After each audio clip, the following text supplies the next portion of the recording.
السلام عليكم ورحمة الله وبركاته.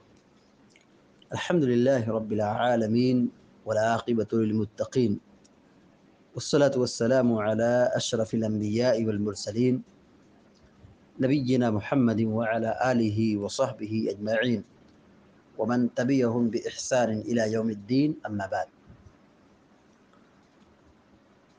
فعن جابر بن عبد الله رضي الله تعالى عنهما أنه سمع النبي صلى الله عليه وسلم يقول: إذا دخل الرجل بيته فذكر الله عند دخوله وعند طعامه قال الشيطان: لا مبيت لكم ولا أشاء. وإذا دخل فلم يذكر الله عند دخوله قال الشيطان: أدركته المبيت. وإذا لم يذكر الله عند طعامه قال: أدركتم المبيت والعشاء. رواہ مسلم۔ ابھی آپ کے سامنے مسلم شریف کی ایک روایت پڑھی گئی ہے۔ سیدنا جابر بن عبداللہ رضی اللہ تعالی عنہما بیان فرماتے ہیں کہ انہوں نے اللہ کے نبی علیہ الصلوۃ والسلام کو یہ کہتے ہوئے سنا ہے: اذا دخل الرجل بیتہ، پیارے نبی علیہ الصلوۃ والسلام نے فرمایا کہ جب تم میں سے کوئی شخص گھر میں داخل ہو، اذا دخل الرجل بیتہ، جب آدمی اپنے گھر میں داخل ہو، فذکر اللہ عند دخولہ وعند طعامہ، اور گھر میں داخل ہوتے وقت اور کھاتے وقت اللہ کا ذکر کیا، یعنی بسم اللہ پڑھا، یعنی گھر میں داخل ہوتے وقت ذکر کیا اور کھانا کھانے سے پہلے ذکر کیا، تو کیا فضیلت ہے؟ قال الشیطان: لا مبیت لکم ولا عشاء، تو شیطان کہتا ہے کہ اب تمہارے لیے یہاں رات گزارنے کا کوئی ٹھکانہ نہیں ہے اور نہ ہی کھانے کا کوئی انتظام ہے، یعنی شیطان ایسی جگہ سے نکل جاتا ہے، یعنی وہاں پہ داخل نہیں ہوتا ہے۔ کہاں پر؟ جب گھر میں آدمی داخل ہو تو اللہ کا ذکر کرے اور کھانا کھانے سے پہلے اللہ کا نام لے۔ لیکن اس کے برعکس اگر آدمی ذکر و اذکار کی پابندی نہ کرے تو شیطان وہاں پہ اپنا بسیرا بنا لیتا ہے، وہاں اس کا اپنا ٹھکانہ ہو جاتا ہے، کھانے رہنے کا انتظام ہو جاتا ہے۔ یہ شیطان انسان کے پیچھے ہمیشہ پڑا رہتا ہے، جہاں بھی انسان غافل ہو گیا شیطان وہاں پہ حاوی ہو گیا۔ تو کثرت سے اللہ کے ذکر الہی کا اہتمام کرنا چاہیے۔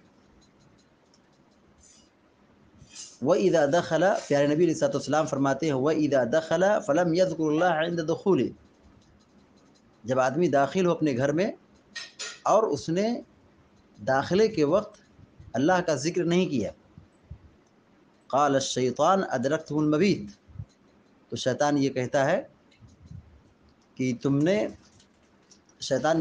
تم لوگوں نے رہنے کا ٹھکانہ پا لیا، رات گزارنے کا ٹھکانہ حاصل کر لیا۔ وَإِذَا لَمْ يَذْكُرِ اللَّهَ عِنْدَ طَعَامِهِ، اور ایسے ہی جب کھانے سے پہلے بسم اللہ آدمی نہ پڑھے، اللہ کا ذکر نہ کرے، تو شیطان یہ کہتا ہے: ادرکتم المبیت والعشاء، دیکھو تم لوگوں نے رہنے کا ٹھکانہ اور کھانے کا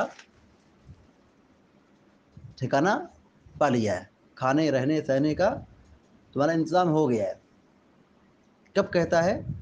جب آدمی ذکر و اذکار کو چھوڑ دے، اللہ کا ذکر فراموش کر بیٹھے۔ تو اس حدیث میں ذکر کی ایک فضیلت بیان کی گئی ہے کہ جب آدمی گھر میں داخل ہوتے وقت اللہ کا ذکر کرے، سلام کی پابندی کرے، بسم اللہ پڑھے، اور کھانے سے پہلے بسم اللہ کا پابندی کرے، تو وہ شیطان کے شر سے محفوظ ہو جاتا ہے، شیطان وہاں پہ نہیں رہتا ہے، شیطان بھاگ جاتا ہے۔ لیکن جب انسان ذکر سے غافل ہو جائے، کھانے سے پہلے ذکر کی پابندی نہیں، بسم اللہ کی پابندی نہیں، اور گھر میں داخل ہوتے وقت دعا کا اہتمام نہیں، تو ایسی صورت میں شیطان وہاں اپنا بسیرا بنا لیتا ہے، اور شیطان کہتا ہے اپنے لوگوں سے: دیکھو تم لوگوں نے کھانے کا بھی ٹھکانہ پا لیا اور رہنے کا بھی ٹھکانہ حاصل کر لیا، تو شیطان وہاں اپنا بسیرا بنا لیتا ہے۔ تو ہماری اور آپ کی یہ ذمہ داری بنتی ہے کہ ہم شیطان کے چالوں سے اور اس کے شر سے بچنے کی کوشش کریں۔ اور ذکر یہ سب سے بڑا ہتھیار ہے، ذکر یہ سب سے بڑا ہتھیار ہے۔ آدمی ذکر کی وجہ سے روحانی اعتبار سے بہت مضبوط ہو جاتا ہے، اور شیطان کا زور اور شیطان کا شر اس انسان پر نہیں چلتا ہے جو آدمی ذکر کی پابندی کرے۔ لیکن جو شخص ذکر کا اہتمام نہ کرے تو ایسے شخص پر شیطان بہت جلد حاوی ہو جاتا ہے۔ لہذا ہماری اور آپ کی ذمہ داری بنتی ہے ہم شیطان کے شر سے بچنے کی کوشش کریں۔ اللہ تعالی ہم سب کو نیک عمل کی توفیق عطا فرمائے۔ وصلی اللہ علی نبینا محمد وسلم تسلیما کثیرا۔ السلام علیکم ورحمۃ اللہ وبرکاتہ۔